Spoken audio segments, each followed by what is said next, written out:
30 ದಿನ 30 ಹೆಲ್ದಿ ರೆಸಿಪಿಯ ಈ ಸೀರೀಸ್ನಲ್ಲಿ 6ನೇ ರೆಸಿಪಿನ ತೋರಿಸ್ತಾ ಇದ್ದೀನಿ. 10 ವರ್ಷದಿಂದ ಇದ್ದಂಥ ಒಂದು ಹೈಪರ್ ಪಿಗ್ಮೆಂಟೇಷನ್ನ ನಾನು ಒಂದು ಹೆಲ್ದಿ ಡಯಟಿಂದ ಕ್ಯೂರ್ ಮಾಡಿಕೊಂಡೆ. ಆ ಒಂದು ಡಯಟಲ್ಲಿ ಒಂದಿಷ್ಟು ಪರ್ಟಿಕ್ಯುಲರ್ ಆಗಿ ಕೆಲವೊಂದು ತರಕಾರಿಗಳನ್ನು ನಾನು ಉಪಯೋಗಿಸ್ತಾ ಇದ್ದೆ. ಆ ಒಂದು ರೆಸಿಪಿನ ಇವತ್ತು ನಿಮಗೆ ತೋರಿಸ್ತಾ ಇದ್ದೀನಿ. ಒಳ್ಳೆ ಸ್ಕಿನ್ ಆಗಲಿ, ಹೇರ್ ಆಗಲಿ ಅಥವಾ ಸ್ಲಿಮ್ ಆಗಬೇಕಂತ ಇರಲಿ, ಡಯಟ್ ಅನ್ನೋದು ತುಂಬಾ ಇಂಪಾರ್ಟೆಂಟ್.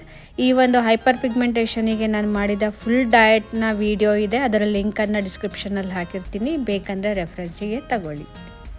ಈ ಒಂದು ಜ್ಯೂಸ್ ಮಾಡಲಿಕ್ಕೆ ನಾನು 6ರಿಂದ 7 ಪಾಲಕ್ ಸೊಪ್ಪು, ಒಂದು ಮೀಡಿಯಮ್ ಸೈಜಿನ ಸೌತೆಕಾಯಿನ ಸಣ್ಣದಾಗಿ ಹೆಚ್ಚಿಟ್ಕೊಂಡಿದ್ದೀನಿ, ಒಂದು ಅರ್ಧ ಬೌಲಷ್ಟು ಬೂದುಗುಂಬಳಕಾಯಿ, ಆ್ಯಶ್ ಗಾರ್ಡ್ ಅಂತ ಏನು ಹೇಳ್ತೀವಿ ಅದನ್ನು ಒಂದು ಅರ್ಧ ಬೌಲಷ್ಟು ತೊಗೊಂಡಿದ್ದೀನಿ.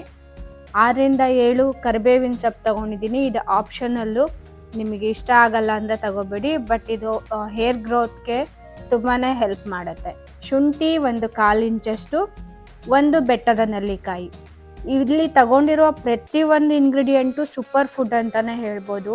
ಐರನ್ ರಿಚ್ ಇರುತ್ತೆ ಪಾಲಕಲ್ಲಿ. ಕುಂಬಳಕಾಯಿ, ನೆಲ್ಲಿಕಾಯಿ ಇದೆಲ್ಲ ಕೂಡ ಪ್ರಾಣಿಕಾಂಶ ಇರುವಂಥದ್ದು, ಹೇರ್ಗೆ ಮತ್ತು ಗಟ್ ಹೆಲ್ತಿಗೆ ತುಂಬಾ ಒಳ್ಳೆಯದು. ಸೊ ಇಷ್ಟು ಇಂಗ್ರೀಡಿಯೆಂಟನ್ನು ನಾನೊಂದು ಮಿಕ್ಸಿ ಜಾರಲ್ಲಿ ಹಾಕ್ಕೊಂಡು ಸ್ವಲ್ಪ ನೀರು ಹಾಕಿ, ಒಂದು ಗ್ಲಾಸಷ್ಟು ನೀರು ಹಾಕಿ ಬ್ಲೆಂಡ್ ಮಾಡ್ಕೊಳ್ತೀನಿ. ಅಷ್ಟೇ, ಗ್ರೀನ್ ಜ್ಯೂಸ್ ರೆಡಿ. ಈ ಒಂದು ಜ್ಯೂಸ್ನ ಸಂಪೂರ್ಣ ಬೆನಿಫಿಟ್ ತಗೋಬೇಕಂದ್ರೆ ಖಾಲಿ ಹೊಟ್ಟೆಯಲ್ಲಿ ತಗೋಬೇಕು, ಆವಾಗಲೇ ಅದ್ರದ್ದು ಪೂರ್ತಿ ಸತ್ವ ನಮ್ಮ ಬಾಡಿಗೆ ಹೀರ್ಕೊಳ್ಳೋಕ್ಕೆ ಹೆಲ್ಪ್ ಆಗುತ್ತೆ. ಸ್ಕಿನ್ನಲ್ಲಿ ಒಂದು ಗ್ಲೋ ಬರುತ್ತೆ, ಹೇರ್ ಫಾಲಿಂಗ್ ಎಲ್ಲ ಕಂಟ್ರೋಲ್ ಆಗುತ್ತೆ, ಹೇರ್ ಗ್ರೋತ್ ಕೂಡ ಚೆನ್ನಾಗಾಗುತ್ತೆ. ನಿಮ್ಮ ಹೆಲ್ದಿ ಡಯಟಲ್ಲಿ ಈ ಒಂದು ರೆಸಿಪಿನೂ ಆ್ಯಡ್ ಮಾಡ್ಕೊಳ್ಳಿ, ಎಂಜಾಯ್ ಮಾಡಿ. Thank you for watching. ಮತ್ತೆ ಸಿಗ್ತೀನಿ ಇನ್ನೊಂದು ಹೊಸ ಹೆಲ್ದಿ ರೆಸಿಪಿ ಜೊತೆಗೆ. ಅಲ್ಲಿವರೆಗೂ ಟೇಕ್ ಕೇರ್, ಬಾಯ್ ಬಾಯ್, ನಮಸ್ತೆ.